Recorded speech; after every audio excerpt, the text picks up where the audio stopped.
सांसद जो रिजर्व कोटे से आते हैं, और पिछले 70 सालों से SC, ST, OBC माइनॉरिटीज पे जुल्म होता है, नाइंसाफी होती है, और ये सदन में चुप रहते हैं। आज हमने जो आंकड़े निकाले हैं, 147 सांसद ने अपने नामांकन फॉर्म में संसद के लोकसभा चुनाव में ये लिखा हुआ है कि हमारा आय का साधन खेती बाड़ी है। पिछले 80 दिनों से किसान आपके बॉर्डर पर बैठे हैं, और ये 147 सांसद और ये 131 सांसद सदन में चुप क्यों रहते हैं? ये लड़ाई केवल सड़क पे ही होगी या सदन में भी होगी? इसका जवाब किससे? कल एक मीटिंग हुई थी, ये सवाल हमने उठाया था, और एक शब्दों में कहें तो तनखैया लोग हैं, और ये अभी की बात नहीं है। जब डॉक्टर अंबेडकर थे उस जमाने में भी लोग नहीं बोलते थे, क्योंकि खास तौर से पॉलिटिकल पार्टीज SC, ST जो रिजर्व जो सीट होते हैं वैसे लोग को चुनकर लाते हैं। पहले रीढ़ उसका चेक कर लेते हैं इंजेक्शन लगा के कि इसमें रीढ़ तो नहीं है, कहीं बोल तो नहीं देगा।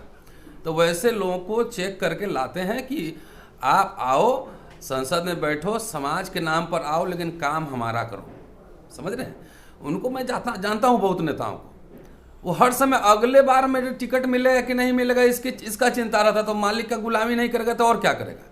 अभी आपने देखा बिहार में एक मंत्री महोदय गए थे, तो उनको अटेंडेंट वहाँ पे वेलकम किया, वहाँ पे प्रिंसिपल सेक्रेटरी नहीं था।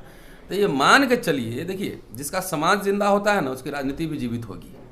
ये मान के चलिए वो नहीं बोलेंगे, हमें समाज से अपील करना, जिन बोलेंगे तो उनका स्वागत है। हम नेताओं से बात करने जाते हैं कि भाई चाहे रोस्टर का सवाल रहा तब भी बात करने गए, चाहे SC, ST एक्ट वाला सवाल था तब भी बात करने गए। जिसमें हिम्मत है, जिसमें जमीन जगह है। अब राजेंद्र पाल गौतम जी भी तो दिल्ली सरकार में मिनिस्टर भी हैं, विधायक हर प्रोग्राम में रहते हैं, बोलते हैं होगा मंत्रालय रहे न रहे, विधायकी रहे न रहे, लेकिन चेहरा भी तो दिखाना है। तो अभी ऐसे ऐसे लोगों का भी जमीर मरा हुआ है, वो लोग तनखैया हैं, मालिक की गुलामी कर रहे हैं, उन्हीं के हाथ से। अब कहिए आप तो राष्ट्रपति ही दलित है और प्रधानमंत्री ही पिछड़ा है, तो ये लोग यही होता है पूरा लीला, इसको हम बोलते हैं, ये जनेऊ लीला है। आप ही से आपका डेथ वारंट लिखवाएगा, आप ही से लिखवाएगा डेथ वारंट। पिछड़ा प्रधानमंत्री कह रहे हैं, राष्ट्रपति दलित हैं, सोशल जस्टिस मिनिस्टर दलित हैं, तमाम लोग हैं, जो एग्रीकल्चर मिनिस्टर हैं वो किसान समुदाय के हैं। तो इस लीला को समझना है, ये लोग नहीं समझेंगे तो हम लोग चुप थोड़ी बैठेंगे। आवाजें हमें उठानी है, लोगों के पास जाना है, समाज को जिंदा करना है, समाज को एक्टिवेट करना है। अगर ये नेता नहीं सुधरेंगे तो ये देखिए ऐसा है, वैकेंसी कभी खाली नहीं रहता, नहीं सुधरेगा, नहीं बोलेगा। हम लोग समाज में काम करते हैं, बौखलाहट है तो वो पूरा कोई ना कोई विकल्प पेश कर देगा। नेता तो आंदोलन, टिकट देने से नेता, ये लोग टिकट वाले नेता है, आंदोलन से नेतृत्व पैदा होता है। आज न कल समाजी विकल्प खड़ा कर देगा, इन लोगों की दुकानदारी बंद कर दी जाएगी। तो ये सवाल है, अगर उनसे अपील है, अगर नहीं बोलेंगे, अगर मालिक की ही नौकरी करनी है तो आइए फिर देखते हैं, हम लोग बात करते हैं।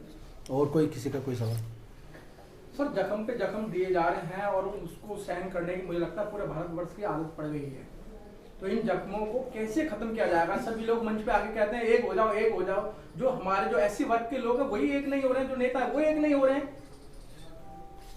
एक मैं समझता हूँ एक कॉमन मिनिमम प्रोग्राम तैयार हो रहा है, और राजनीति से हटके समाज के लोग धीरे धीरे इस सच को समझ रहे हैं कि अगर हम बिखरे रहेंगे तो शोषण और ज़्यादा बढ़ेगा। मैं अंदर की बात यह कि सारे समाज के संगठन, चाहे वो अनुसूचित जाति जनजाति के, पिछड़े वर्ग के, अल्पसंख्यक वर्ग के हों या गरीब लोग हों दूसरे वर्गों में, वो सब कहीं ना कहीं एक दूसरे के साथ आ रहे हैं। और आने वाले समय में इतनी बड़ी ताकत देश के अंदर बन जाने वाली है कि कोई भी सत्ताधारी पार्टी देश की जनता को इग्नोर नहीं कर सकती। और भारत के संविधान को जिस तरीके से ओवररूल करके और मनुस्मृति का शासन लाने की कोशिश की जा रही है, इसकी ईंट से ईंट बजाई जाएगी, इसके खिलाफ लड़ा जाएगा, संवैधानिक तरीके से लड़ा जाएगा। और हम ऐसे लोगों को आने वाले समय में, देश की जनता जागरूक हो रही है, ऐसे लोग संसद और विधानसभा में नहीं पहुंच पाएंगे जो लोग अपने समाज के हक अधिकार की बात को नहीं रखते हैं। सर, बात यहाँ आती है कि हम आ तो रहे हैं, मंचों पे भी आ रहे हैं, लेकिन मेरी पब्लिसिटी ना हो, मेरे को जनता ना जाने, लेकिन मैं आपके साथ में हूँ। नहीं, आप देखिएगा धीरे धीरे मुझे लगता है ये जो डर जिन लोगों के दिमाग में है वो डर भी खत्म हो रहा है, क्योंकि डर तो कुर्सी की वजह से है ना। तो कुर्सी तो वैसे भी जाएगी, फिर कुर्सी तो वैसे भी जाएगी, फिर छीनी जाएगी। तो लोगों को आना ही पड़ेगा, अपने कम से कम देश के लिए, बाबा साहेब के संविधान के लिए, अपने समाज के हक अधिकार के लिए इस लड़ाई को संवैधानिक दृष्टि से लड़ना ही पड़ेगा। सर, आपको ये नहीं लगता कि जो आरक्षण है जो लोकसभा के लिए, वही दलित हैं देश के, उनके ऊपर एक कोड बन गया है और एक तरीके से नहीं, मुझे ऐसा नहीं लगता कि वो कोड बन गया।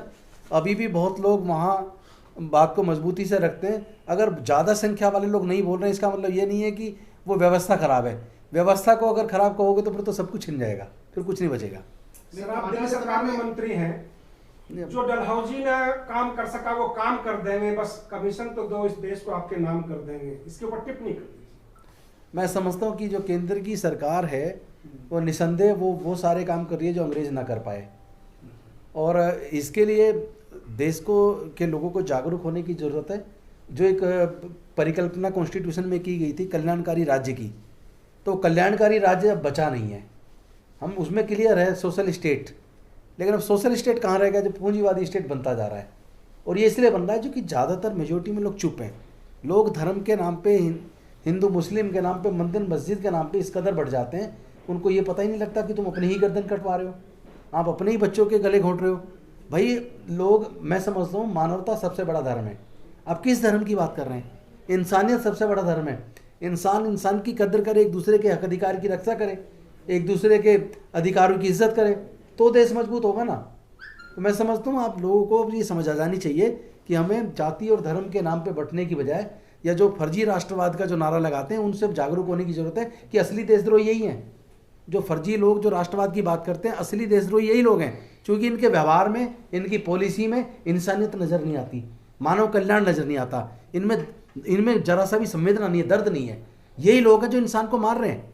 टीका लगाएंगे एक लंबा सा और गमछा डालेंगे गेरू कलर का और भीड़ के रूप में जाके किसी को भी मार देते हैं, और प्रशासन वहाँ चुप हो जाता है, और कुछ नेता ऐसे लोगों को अपने यहाँ सम्मान देते हैं बुलाकर।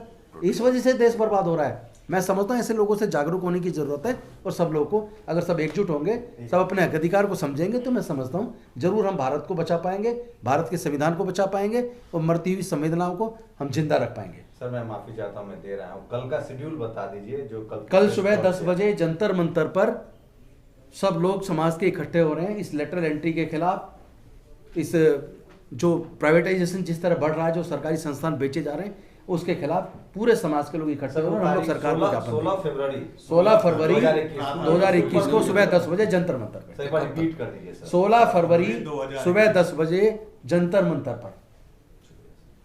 Thank you. यहाँ पर देख के भी एक बार ये चीज बोलते हैं। मैं सभी साथियों से निवेदन करूंगा, सभी समाज के लोगों से निवेदन करूंगा, जो लोग न्याय पसंद लोग हैं, जो समता, मैत्री, भाईचारे में विश्वास रखते हैं, वो लोग आए, क्योंकि ये देश को बेचने की साजिश हो रही है, देश के संस्थान बेचे जा रहे हैं। आप लोग कल 16 फरवरी 2021 को सुबह 10 बजे जंतर मंतर पर आए, इस लेटरल एंट्री के खिलाफ, इस प्राइवेटाइजेशन के खिलाफ, सरकारी संस्थानों को बेचने के खिलाफ। शुक्रिया।